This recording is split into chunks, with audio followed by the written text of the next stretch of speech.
Tiempo para establecer contacto con el ministro de Obras Públicas, Iván Arias. Muy buenos días, ¿cómo está? Muy buenos días, Ramón, aquí a tus órdenes. Ministro, tengo entendido que usted ha realizado un recorrido durante este fin de semana por diferentes municipios de La Paz. ¿Cuál podría ser una evaluación breve de ese recorrido? Bueno, hemos estado visitando municipios del Altiplano como de los Yungas, y esto me ha permitido tener dos visiones. Una de esperanza, porque he visto municipios que están realmente tomando las cosas en serio, por ejemplo, teniendo su área de aislamiento, teniendo su área de tratamiento, han mejorado su sistema de detección, hay equipos ERA que están funcionando, pero también he encontrado municipios donde pareciera que están esperando que llegue la enfermedad y recién reaccionar, o en municipios donde ya está la enfermedad y todavía los procedimientos están muy relajados. Es el caso de Cajuata, donde realmente ya tiene un caso y recién están tomando medidas, no tienen un área de aislamiento. En este caso yo he acordado que el gobierno municipal tiene un plazo de 5 días, y si no, nosotros como ministerio y como representación gubernamental vamos a presentar una denuncia ante la Fiscalía por un atentado a la salud pública y por incumplimiento de deberes por parte de las autoridades. Y no podemos quedarnos de brazos cruzados. No puede ser que un municipio que tiene un caso ya concreto no haya tomado las medidas y siguiera la vida normal. Entonces, hemos estado en Sicasica y Patacamaya también, donde en Sicasica, si bien no tiene ningún caso, pero al estar rodeada de Patacamaya por un lado, ¿cómo se llama? Eucaliptos por otro lado y municipio de Cairoma por otro lado, es decir, el municipio no ha hecho nada, el hospital es una lágrima. Entonces me encuentro con estas dos situaciones, Ramón. Vamos a ver, usted ha dado un plazo perentorio a un municipio, ¿no? Ha dado un plazo perentorio a un municipio. ¿Podría usted... Así es. Es decir, ¿podría el gobierno querellarse contra este municipio, o en este caso su cartera de gobierno, justamente porque no está cumpliendo con el mandato presidencial? Lo hemos hecho con el municipio de Patacamaya. Nosotros hemos presentado ante la Fiscalía una demanda por incumplimiento de deberes y atentado a la salud pública, porque el alcalde brillaba por su inacción, brillaba por su indiferencia, brillaba porque, a pesar de que le habíamos dicho haga esto, habíamos llegado a un acuerdo, volvimos a la semana y no había nada. Es decir, y hoy Patacamaya es un centro de infección. Entonces, de esa manera nosotros presentamos ante la Fiscalía, y también hemos presentado a los prestes, que fueron los que iniciaron esto, y bueno, la Fiscalía determinó arresto domiciliario para los prestes, y para los señores, para el señor alcalde está preso en San Pedro. Es decir, aquí hay un bien común que hay que preservar, hay un bien colectivo que tenemos que ensalzar, y no podemos nosotros permitir que las autoridades sigan pensando como si aquí no pasara nada. En estos municipios que usted ha visitado hay canchas deportivas, ¿verdad? No solo que hay un montón, sí, y lo peor, que andan jugando fútbol. Y por ejemplo, en Sicasica llegué yo el día que llegué, los jóvenes vieron la movilidad que yo estaba yendo y se pensaron que era alguna autoridad y empezaron a esconderse como guanacos por todo lado, pero es inevitable. O sea, no se esconden de mí, creen que me van a tomar el pelo, cuando en realidad están poniendo en peligro a su propia comunidad, están poniendo en peligro su propia vida. ¿Cómo se ha producido el contagio en estos municipios y en comunidades de estos municipios? En el caso de Patacamaya, usted ya sabe, fue producto del preste que se tuvo, y esto en el caso del municipio de Cajuata, fíjese, es la directora del hospital que estaba haciendo un rastrillaje para ver el tema del dengue, porque en estas zonas cálidas ya ha aparecido el dengue y está volviendo a reaparecer con mucha fuerza. No le digo solamente de Cajuata, sino Irupana, donde está apareciendo fuerte. Entonces estaba yendo a buscar la doctora casos de dengue, y es ahí, en ese trajín, es que ella se hace hacer un análisis y sale que es positivo. Entonces hemos identificado los casos. Es más, el problema de este municipio es que ni siquiera ha identificado con precisión los casos los contactos primarios y secundarios de la persona. Esto ha hecho realmente, la gente está muy molesta con su alcalde. Lo que pasa es que nosotros como Poder Ejecutivo no podemos destituirlo, sino llegar a un acuerdo, darle un plazo, pero no puede ser que ni se haya hecho cosas para el dengue, ni se haya hecho cosas contra el coronavirus. Entonces, esto es lo que nos ha llevado a darle un plazo nosotros de 5 días para que haga las cosas que tiene que hacer, y si no, pues muy bien, el señor no está sirviendo. El abandono en Cajuata por parte de las postas sanitarias es muy grave. Muy grave. A ver, ante una situación de esta magnitud, ministro, estamos cerca ya de los 1000 casos positivos de coronavirus, de COVID-19 en el país. ¿Considera usted que ameritaría una ampliación de la cuarentena, como propone, por ejemplo, el alcalde Revilla aquí en La Paz? 15 días más, hasta el 15 de abril.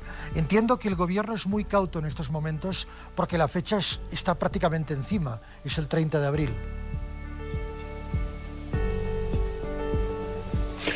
Mire, nuestra presidenta ha conformado un equipo que precisamente estamos recogiendo insumos de diferentes sectores, sugerencias de varios sectores empresariales, sectores estudiantiles, académicos, para ver qué hacemos después del 30. Ahí tenemos propuestas de la alcaldesa de Santa Cruz, que plantea que alarguemos hasta el 31 de mayo, el alcalde de La Paz 15 días más. En fin, hay que tomar decisiones, creo yo, medidas, y la cuarentena que se vaya a ver hacia adelante, yo creo que va a ser una cuarentena básicamente condicionada. Tenemos que ver los municipios si tienen los 4 factores básicos que tiene a nivel epidemiológico. Primero, ¿tiene capacidad de reacción y capacidad de identificación de los casos? En la mayoría de los municipios que he ido, esta capacidad está muy débil. Es decir, ¿qué quiere decir? Que usted llama al 168 o al 800 y tiene que haber inmediatamente un equipo de respuesta rápida, que le hemos llamado los equipos ERA, que van y llegan a su casa, diagnostican, le ven, dicen: no, señor, ¿sabe que usted tiene un resfrío? No, señor, parece usted. Toma la prueba, hace la prueba y determina si es positivo. Y entonces ya tiene 2 cosas: o lo aísla o lo mete a la clínica. Y esa es la segunda fase. ¿Qué capacidad tienen los municipios de tener áreas de aislamiento? ¿Qué capacidad? La tercera cuestión es qué capacidad tienen de internación para terapia intermedia y para terapia intensiva. Y el cuarto factor que hay que analizar: ¿qué capacidad tiene el gobierno municipal para hacer cumplir las normas de aislamiento, las normas básicamente de cuarentena? Me he encontrado cosas interesantes, ¿sabe qué? Ahí dice, no te dejan entrar a una comunidad. ¿Por qué les dice? Estamos en cuarentena, estamos encapsulados. No está bien. Pero yo me he entrado y ahí adentro la vida es normal. Están jugando fútbol. O sea, se han encapsulado para hacer una vida normal.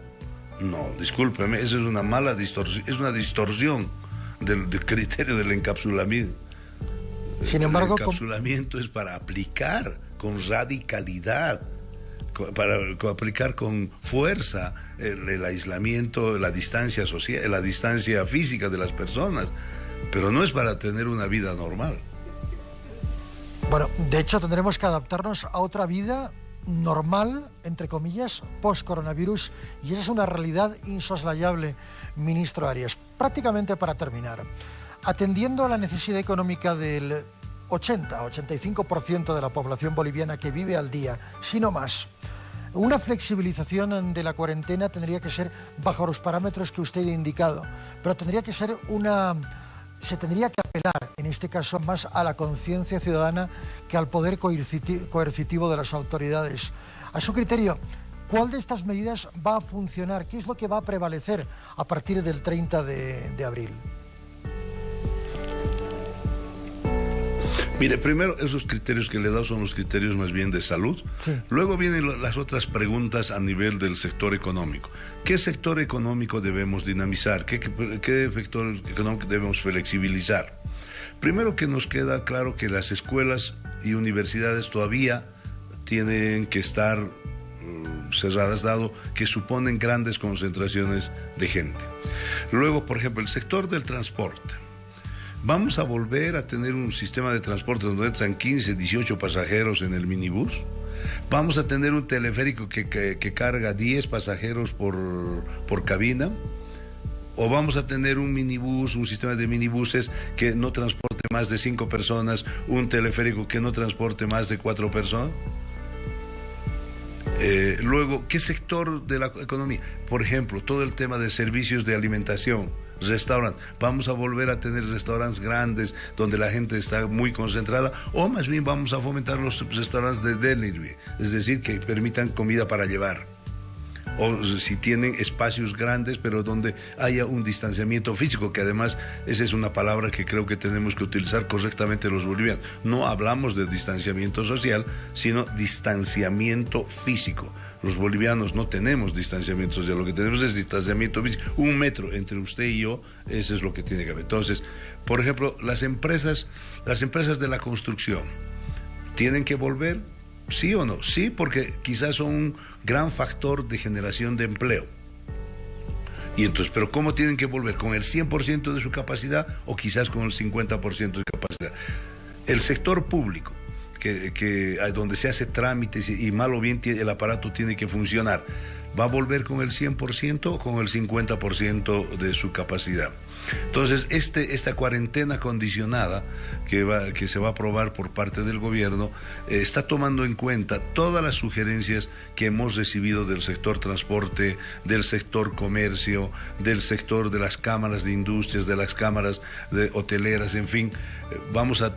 No podemos estar eternamente aislados, no podemos estar en eterna cuarentena, pero tampoco podemos tener un aparato productivo que no se mueva. La gente necesita generar economía, el país necesita generar economía. Ministro Arias, el gabinete se reúne, me imagino, entre mañana y el miércoles, ¿verdad?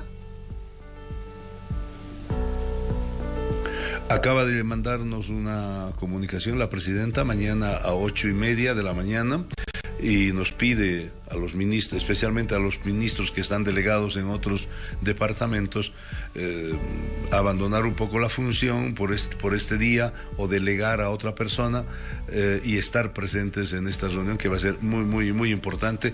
Eso quiere decir que el equipo que hemos conformado para trabajar todas estas medidas que ahorita están en interrogante, tenemos que estar seguramente fuertemente. El ministro de Planificación, que es el coordinador de este equipo, seguramente ya nos va a llamar.